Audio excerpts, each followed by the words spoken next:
Hello and welcome back to the Dune Minute Podcast, your place to dive deep into the cinematic adventure of Frank Herbert's world of Dune. I'm one of your hosts, Zach. And I'm John. And I'm Calf. All right. Welcome back, Calf. Welcome back for day 2 of this week. We are continuing along with this action sequence, and no funny quip here at the top for me. Just it's a lot of action, a lot of fighting. In my notes here, I just said that we kind of got left with a bit of a music lover's cliffhanger at the end of last episode, where we didn't have a resolution note for the bagpipe marching sound. We start this minute directly off with that resolving note, and we see, Gurney and his men still just running in, head first into this sword fight with a bunch of Harkonnens that are now, landing onto the I guess you would call it an airfield. Yeah, zone airfield. And it's just they're going at it. You see the two different army, I guess you could call them armies, just rushing into each other.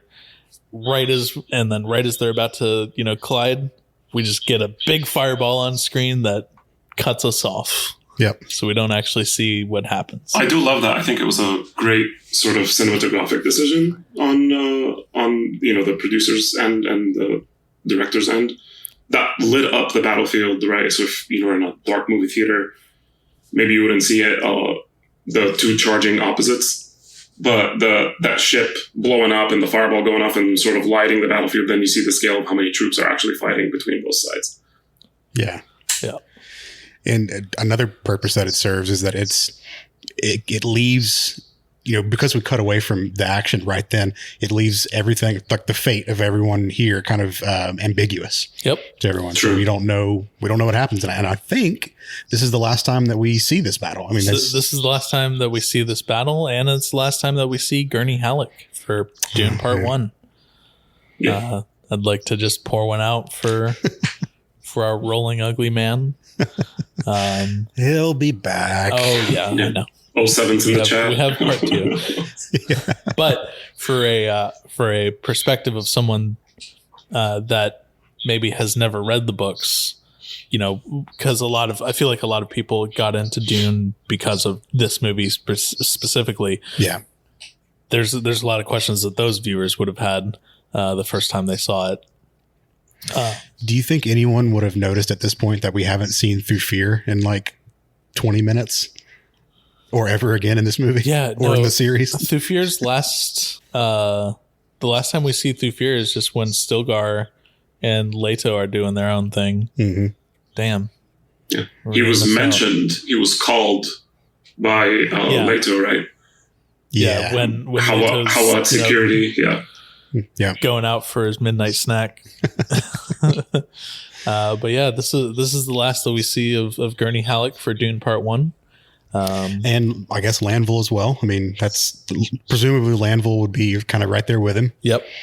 So yeah. All right. Well, more to come on the Gurney Halleck saga. Yeah. So wait, if you're following the movie along with us, it'll be about a year and a half.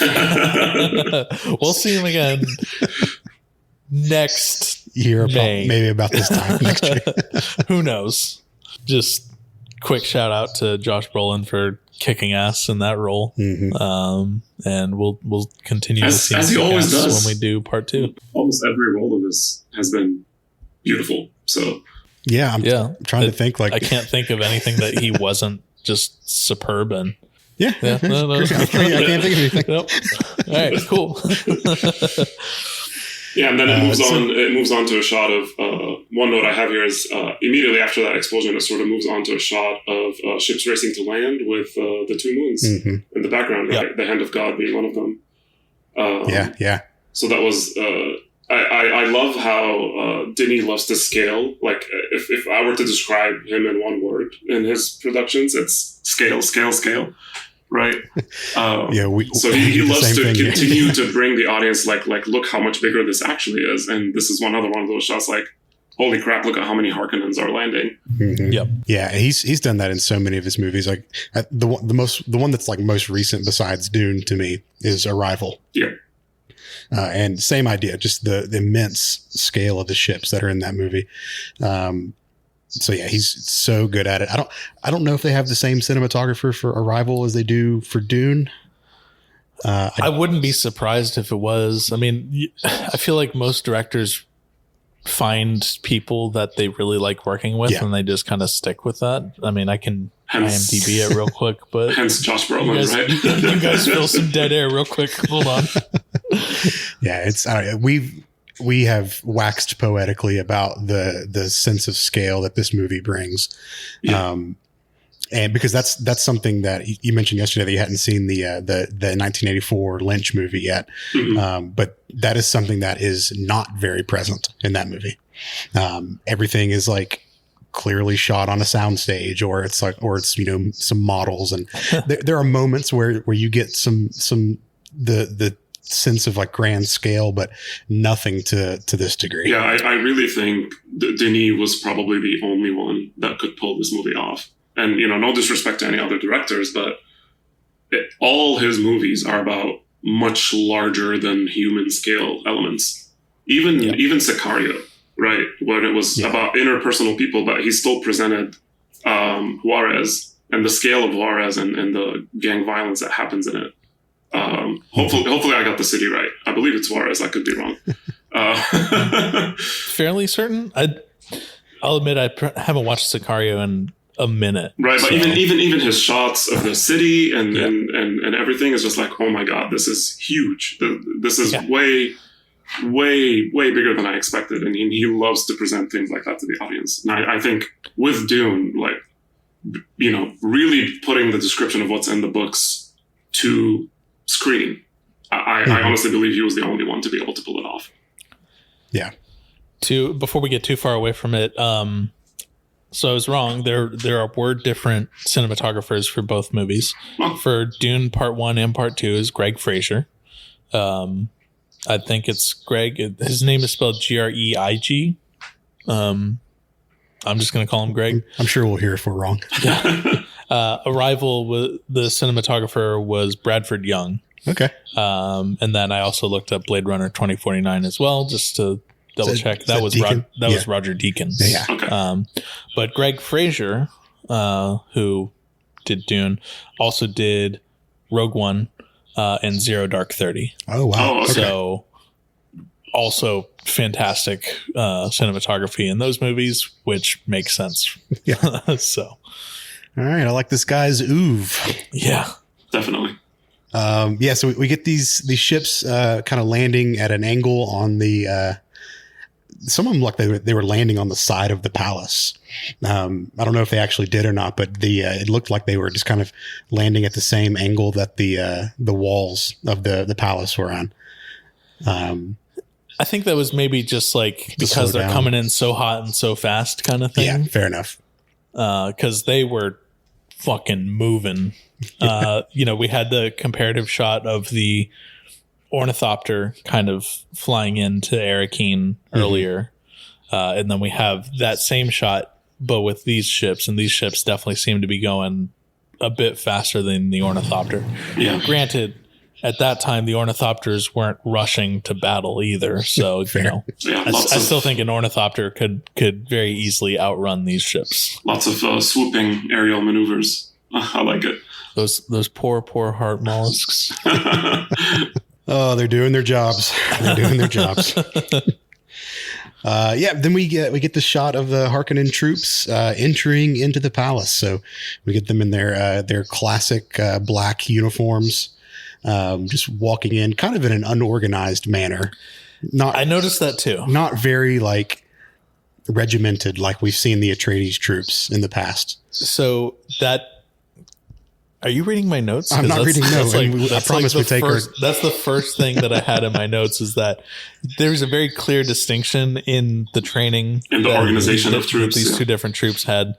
And, we've heard it several times through this movie, most recently from Peter de Vries, saying that they were trained by Duncan Idaho and Gurney Halleck very clearly, trained incredibly well with, amazing discipline, because we see, the Atreides soldiers just standing perfectly still in formation. Yeah, with a rally cry to boot too, right? So they are very much in unison. And yeah, that's a distinction. The Harkonnens are sort of zombie-like in their march. Just get the numbers up and then we'll win, right? Versus what looks like, if you look, when you get to the overhead shot on the stairs, there's what I would say a handful of Atreides protecting the stairs to the palace. So yeah, what did when Piter was talking to the Sardaukar folks a couple minutes ago, did they say did they give like a ratio numbers, or did they just say you have the Harkonnens outnumber the Atreides? It was just that the Harkonnens with the Sardaukar would outnumber them. Well, no, they were saying that the Harkonnens by themselves that they outnumber in general. Them. Yeah, I'm sure they do, but there was never any like, oh yeah, the Atreides have an army of 300,000 versus our million or whatever. Mm-hmm.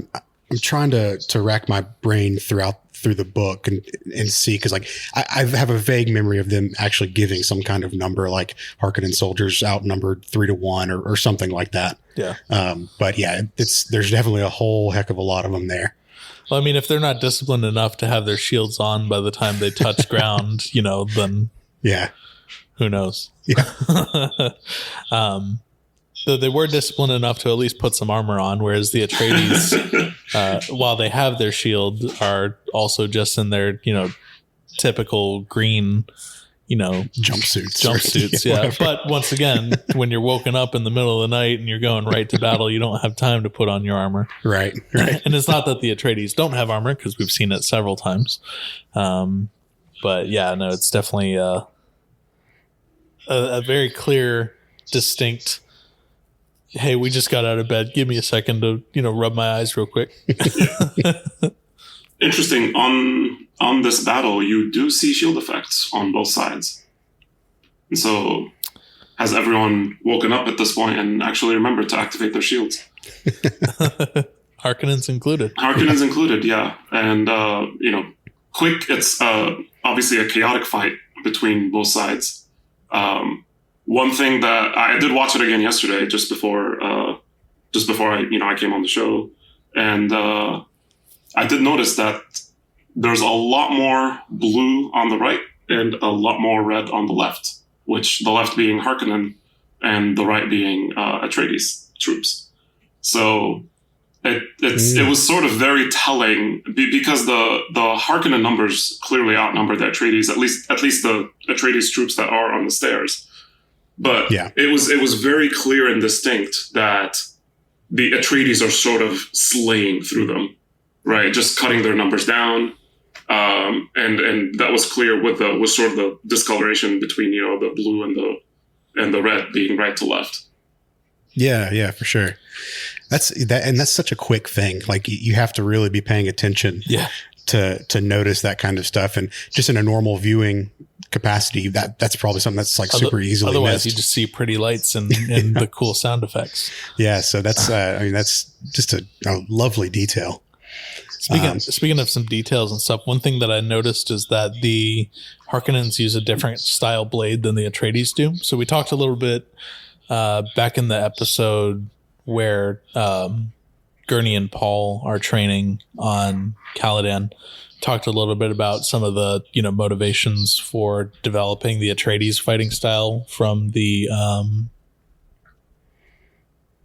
oh god, I'm gonna get this one. I think it was the Filipino I don't remember fighting style. I don't remember the name, and it's so far back in my notes I don't want to just waste time with that area. 30 minutes to find it. But the Harkonnen swords are much longer, and they have this thing where they're thinner near the hilt, and then as they get towards that last third of the sword near the tip, they get thicker, like an actual, like what you would consider a normal sword to look like. So it's a really interesting design on those blades as well. I think partly just because they wanted to have another visual differentiation between the two different houses. But I did a little research yesterday into some of the concept art and everything for, creating the design and styles. Keith Christensen was one of the concept artists for the movie, and he's got some posts online on his ArtStation that kind of go over some of the evolution of the different houses, armor and weapons styles, and just their regular dress and everything. So it's really cool to like check out some of his stuff to see all of that. And if you want physical copies of everything, there's the Art and Soul of Dune books, which are available. Yeah, they're like coffee table size books. Ooh. Interesting. Well, John, my birthday's in real life coming up, but I guess in your recorded birthday episode was a long time ago. That's right. Dang it. Yeah, too late. You're gonna have to wait. But yeah, no, it's Keith Christensen, and that's Christensen spelled all with E's, because there's like 3 different ways to spell that last name. But yeah, he's got a lot of really, really cool stuff to check out online as well. So this is I have a nit that I'm going to pick here. Okay. Pick nits. Yes. This is the first time, or the first, like, not a complaint, just kind of inconsistency that I've seen in this collection of minutes here. Speaking of shields and this sword combat, the velocity at which these blades are moving does not way too fast. It seems way too fast. Yeah. To be able, like, for the shields to be able to penetrate the shields. And that could just be chaos. In fairness, chaos. Yeah. Dark. Yeah. Because it's nighttime and we can't see every detail. But sorry. I would agree, because some of the sword movements definitely seem very fast. Yeah. So if I recall, and it's been a while since I've read the book, well, it's since COVID, I guess. If I recall, there is a segment and specifically when Gurney is training Paul, about how you strike with the intent of making sure that you slow down your weapon to pass through the shield. So I do wonder if there isn't some sort of martial art here where you break the momentum. You strike quickly to not have the defender time to react to the defense, but actually slow down your weapon fast enough to penetrate the shield at the last bit. Right? Think back to like sort of ancient like samurai movies and things like that, right? Where they can stop at a dime at the neck. Like I could have killed you, but I didn't, because I'm that in control of my sword. I'm wondering if it's something like that in the training of the Atreides here. Yeah, I think the line they use is like, it's slow on attack, fast on defense is something that they say in the books. I think they say it in the movie too. They don't in the movie, but we definitely did talk about slow on attack, fast on defense. Gotcha. We see it in the movie a little bit when Gurney and Paul are sparring with each other. Gotcha. Yeah, that very well could be that. It's just that the motion that I saw, like the swords and pikes flying at, I was like, that seems fast, but you're probably right. It probably is that discipline of getting to the shield and then still carrying the momentum forward, but not the velocity. Yep. Yeah, I feel like so in this moment we also see not only Atreides soldiers with swords, but also with the spears. Yeah. I feel like the spear would be more effective because you do the quick jab, because we know that momentum, or the force from the momentum, is carried through, because we see Gurney just smack the shit out of Paul so hard that he like falls to the ground. Right. And then once you do that, then you slowly would penetrate with the spear. Gosh, I don't know. It'd be cool to just like ask stunt coordinators and just be like, hey, like, yeah, we have some questions. Well, I'm sure there's a YouTube breakdown somewhere where it's like sword fighting, but in the Dune universe and how it would work. I'm sure you could probably find someone who is much more experienced talking about this 100%. I do have one note here that I called it out, and I don't know if it was intentional or not, but in the rally cry prep on the stairs on the Atreides, I thought it was a cool nod. If you notice, they kind of swoop in and out of each other. Right? Yeah. So it's like, odds and evens sort of just interlacing back and forth. I thought that was very Wave-like, which is sort of like a nod to their homeworld on Caladan. Yeah. Yeah, I like that. It's a nod to the waves of Caladan, but it's also a nod to their Greek ancestry too. I noted it looked very like ancient Greek, ancient Roman, like that kind of fighting style, or like the Legionnaire kind of fighting style. Yeah. I like that water even analogy. Though you only have 2 lines of defense here. Yeah. But that's also because everyone's waking up. Yeah. And, they're a little spread thin at the moment. It would be very interesting to see like the Atreides in like full prepared battle operate. Unfortunately, we never see that though. So nope. Unfortunately, not. So as they're fighting on the stairs, we get another troop ship that just starts to poop out some soldiers. I've noticed that Denis really likes bird's eye view shots as well. Yeah, and it's not just with Dune, but it's with some of his other movies as well. We do see a lot more of them in Dune, but yeah, we get bird's eye view of these little white armored guys jumping out of one of these transport ships. Yep. There was another thing on that bird's eye view that, if you noted, the Atreides numbers don't look thinned out at all. No, they don't. Right. No. And I love this. It will happen again in the next couple episodes, but I love this. I think Denis is presenting us with like, what's the theory called in comic books? It's like power scaling, right? So, here you have a thimful of Atreides soldiers taking on a horde of Harkonnens with very minimal damage to their numbers. And what now we're seeing sort of level 2, which is these white armored shock troops dropping down from the ships. Yeah. And they just gently float down. Silently. Very silently. Well, not for us, because we're hearing more Sardaukar throat singing as they're descending. Well, if they heard the bagpipes from last episode out loud, maybe they hear the throat singing out loud too. Who knows? So is that like a real life bluff? Bagpipes for Atreides and throat singing for Sardaukar. You just have a bard somewhere that's just fucking going crazy in the corner, just buffing everybody. I love it. Their presence is soon made known as someone shouts, Sardaukar, Sardaukar. Yeah. We see them, the Atreides troops just, get enveloped really. I mean, they still have some Harkonnens in front of them, and we got the Sardaukar behind them now.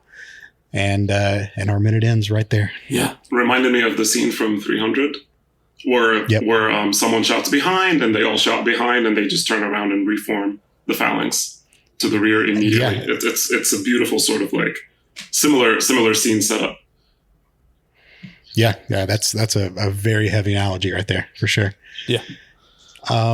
My only book note for this episode is we get to see the Sardaukar in their white uniforms, and that is not how it happened in the books. So in the books, they were dressed as Harkonnen soldiers, because the Emperor did not want his involvement to be known here. If you have, despite the Sardaukar being great warriors, some of them are going to die. That's statistics. Some of them are going to die during this fight. So if you have a Sardaukar dressed in the Imperial white armor, that is a dead giveaway that the Emperor had some kind of plan or involvement in this plan. True. Because he's the one who controls them. So the idea was that they dress in Harkonnen uniforms to conceal the fact that the Sardaukar were there. Yeah, I think for the movie, obviously they probably opted for it such that you have a visual distinction between Harkonnen and Sardaukar. But also, I think in the movie, the expectation was that no one will be left alive to tell the story of what happened. Yeah, I mean that was kind of the purpose of that whole scene on Salusa Secundus on Second Salsa. Yeah, no, I get it. I get it why they didn't make that distinction. Yep. I think they easily could have, though, because that's just a couple lines of dialogue, and then having them look the same as the Harkonnens. But it does introduce another layer of like confusion. We as the audience wouldn't know. Oh shit! There's Sardaukar here now because they would just be mixed in. Why did they just spend a minute showing off the bloodletting ritual and the very clearly distinct Sardaukar armor to then just hide them behind Harkonnen shit. One question I had is was that one battalion out of the three? I think I didn't understand what a Sardaukar battalion. How many troops were in it? Was that all three battalions dropping down? So we did a little bit of. If you're comparing it to like U.S. military structure, a battalion is about 1,000 troops. So I would have to imagine that of those 3,000, they're scattered out, various places, or maybe are still up in the ships, in orbit, waiting to come down. Yeah. So in the movie, I did, the insane thing and paused it and went and counted a grid. There's 800 Sardaukar per battalion, 3 battalions. So we have 2,400 Sardaukar here.